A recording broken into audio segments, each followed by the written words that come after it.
Demokrat tegur frontal, Anies gagal bujuk Rizik, dukung Nasdem. Ada saja hal menarik yang terjadi dalam dunia politik tanah air. Betul bahwa politik itu cair, yang dulunya kawan sekarang bisa jadi lawan dan sebaliknya. Namun di tingkat rakyat, politik kan pilihan merupakan pilihan hati. Dan di era teknologi informasi ini, rakyat itu tidak lagi pasif, hanya menerima apa kata elit politik. Rekam jejak digital bertebaran dan gampang dicari. Konsistensi partai politik terhadap prinsip mereka sendiri itu dipegang dari rekam jejak mereka. Nggak bisa sekedar ngoceh-ngoceh sekarang. Publik bakal balik mempertanyakan ketika ada perubahan besar dari sikap partai politik. Itu yang terjadi pada Nasdem, ketika mereka pertama memilih Anies menjadi salah satu capres pilihan Nasdem. Beberapa bulan lalu ketika Nasdem secara resmi mendeklarasikan Anies sebagai capres yang mereka usung, padahal Nasdem belum punya teman koalisi. Pilihan sebagai teman koalisi pun terbatas, hanya Demokrat dan PKS. Ya, gara-gara mengusung Anies, bahkan ada beberapa kader Nasdem yang keluar karena pencapresan. Ini posisi Nasdem sebagai partai pendukung pemerintah pun dipertanyakan. Dan seperti di video saya sebelumnya, saya kira sudah waktunya Nasdem ini siap-siap keluar dari kabinet. Nah, itu kerumitan di sisi Nasdem. Terkait posisinya di pemerintah sekarang, ada kerumitan-kerumitan lainnya yang sedang dihadapi oleh Nasdem dan Anies. Terkait pendukung Anies dan calon teman koalisi Nasdem, ingat ya, tanpa teman koalisi Nasdem nggak bakal bisa beneran mengusung capres. Jadi sekarang, baik Nasdem maupun Anies sedang bekerja keras agar deal mendapatkan teman koalisi. Salah satu pendukung Anies terbesar adalah kelompok 212, dengan sang imam besarnya Rizik Syihab. Mereka ini selalu disebut sebagai kekuatan yang menghantarkan Anies mencapai kursi DKI 1. Namun sejalan beriringan waktu, kekuatannya makin melemah. Bisa dilihat dari hasil Pilpres 2019 ya, yang katanya mereka ini bisa membawa puluhan juta orang buat pasangan Prabowo Sandi waktu itu. Nyatanya kan nggak bisa. Walaupun demikian, karena kevokalannya, karena tetap seiring bikin demo, dan mereka masih dilirik oleh partai politik oposisi, ketika Nasdem mengusung Anies dan mencari masa pemilih, mau nggak mau Nasdem ya harus melirik mereka juga, padahal sebelumnya beda haluan. Kita lihat dulu rekam jejak kelompok 212 ini terhadap Nasdem. Misalnya berita pada bulan Desember 2018. Waktu itu mereka menggelar reuni 212. Rizik yang masih ada di Arab Saudi hadir dalam bentuk rekaman suara. Rizik dengan tegas mengharapkan para pendukungnya untuk memilih capres dan caleg dari partai-partai pendukung penista agama. Begitu katanya. Termasuk Nasdem ini untuk persiapan pemilu 2019 waktu itu. Kemudian ada pula video lama dari Rizik, di mana dia melemparkan tuduhan terhadap PDIP dan Nasdem. Rizik menyebut bahwa PDIP dan Nasdem melakukan kerjasama dengan Partai Komunis Cina. Dan setiap sebulan sekali mereka kirim kader ke markas besar Komunis Cina untuk dicuci otaknya.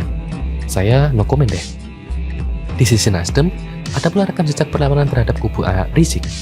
Pada bulan Desember 2020, anggota DPR dari Partai Nasdem, Ahmad Syahroni, menyampaikan dukungannya terhadap pelarangan segala aktivitas FPI oleh pemerintah.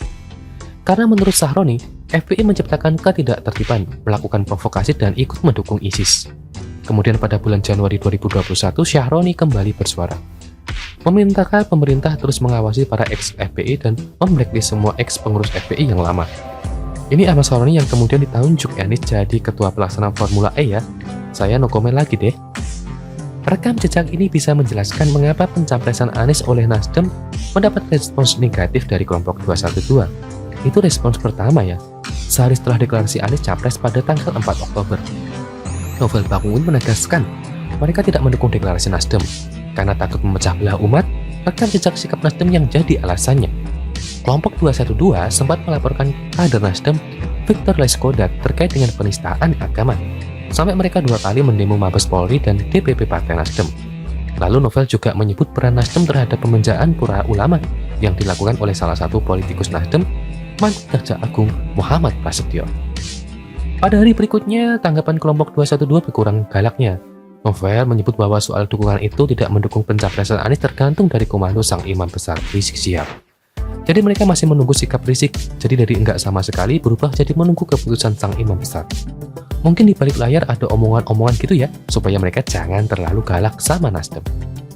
Lanjut ya, pada hari yang sama, pengacara Rizik, Aziz Yanuar juga menyampaikan bahwa Rizik belum menentukan sikap politiknya, termasuk terhadap pencapresan Anies oleh Nasdem. Bisa saja Rizik berubah haluan katanya. Semuanya tergantung pada keputusan Rizik. Besoknya lagi, Hari Jumat tanggal 7 Oktober Anies berkunjung ke Petamburan. Saat itu memang ada acara peringatan Maulid Nabi Muhammad dan pernikahan Putri Rizik. Terbiat pula berita berdasarkan video yang beredar bahwa Rizik mendoakan Anies agar bisa mengakhiri jabatan sebagai gubernur dengan baik. Jadi konteks dua ini terkait dengan jabatan Anies sebagai gubernur DKI Jakarta ya. Dalam video itu tidak disebutkan konteks sebagai capres. Artinya Rizik Syihab belum memberikan keputusan apakah mendukung atau tidak terhadap pencapresan Anies oleh Nasdem. Namun, di medsos, para pendukung Anies sudah riuh menyebut kebersamaan Anies dan Rizik dan menganggapnya sebagai sebuah dukungan. Salah satu akun pendukung Anies yang cukup populer menyerukan kesiapannya menunggu komando sang ulama Rizik Syihab sambil memasang foto Anies dan Rizik bergandengan tangan. Akan tetapi, keriuhan dan militansi para pendukung Anies ini justru mendapat teguran dari Partai Demokrat. Jansen Setiandun, Jansen memperingatkan bahwa jika Demokrat jadi mendukung Anies, Jansen melarang adanya pamer kekuatan identitas tertentu secara berlebihan. Katanya orang jadi takut dan akhirnya mereka akan kalah. Jansen meminta agar Anies dibawa untuk menjadi pemimpin semua orang. Ini termasuk teguran keras ya, karena Demokrat belum memutuskan untuk berkoalisi dengan Nasdem untuk mengusung Anies. Artinya secara politis, militansi pendukung Anies terhadap dukungan Rizik itu dinilai justru akan merugikan koalisi partai pengusung Anies. Rumit lagi, kompleks lagi. Saya yakin situasi ini masuk dalam radar Nasdem dan Anies.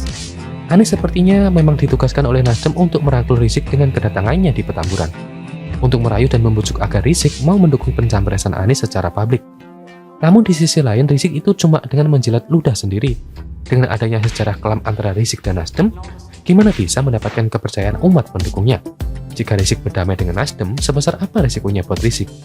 Ini yang sedang diperhitungkan oleh Rizik. Dan juga, di sisi Nasdem dan Anies mereka juga sedang menghitung resikonya, sama-sama ngitung. Oleh sebab itu, sesudah ada teguran dari Partai Demokrat, Jansen terhadap pendukung Anies yang disampaikan di medsos di depan publik, maka terlibatlah berita. Semacam klarifikasi dari Anies bahwa Petamburan dan Rizik itu di Petamburan itu tidak ada hubungan dengan Pilpres. Anies mengaku bahwa tidak ada pembahasan soal Pilpres dengan Rizik. Dia hanya datang ke pernikahan anak Rizik. Ini klarifikasi ya namanya. Jelas sekali bahwa Anies dan Nasdem tidak mau terlibat seperti sedang berusaha membujuk Rizik mendukung mereka. Karena jelas juga bahwa Rizik memang belum mengambil keputusan.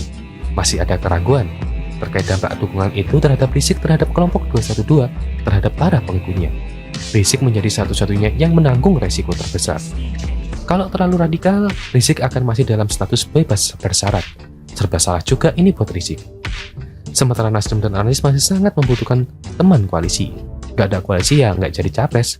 Demokrat sepertinya punya aturan tegas dalam beberapa hal, termasuk terhadap militansi pendukung Anies yang berpotensi bakal tersulut dan bisa berkembang jadi politik identitas yang brutal seperti dulu di Pilkada DKI. Demokrat nggak mau kayak gitu. Sekali dibiarkan militan dan brutal, ya sudah bablas. Demokrat nggak bakal bisa bebas melemparkan kritik ke pemerintah Presiden Jokowi. Kelompok Rizik itu bisa jadi senjata, bisa pula jadi senjata makan tuan. Semuanya lagi-lagi ragu dan bingung. Oke, kita akan lihat bersama perkembangannya. Yang saya yakin akan makin menarik, selalu dari kura-kura.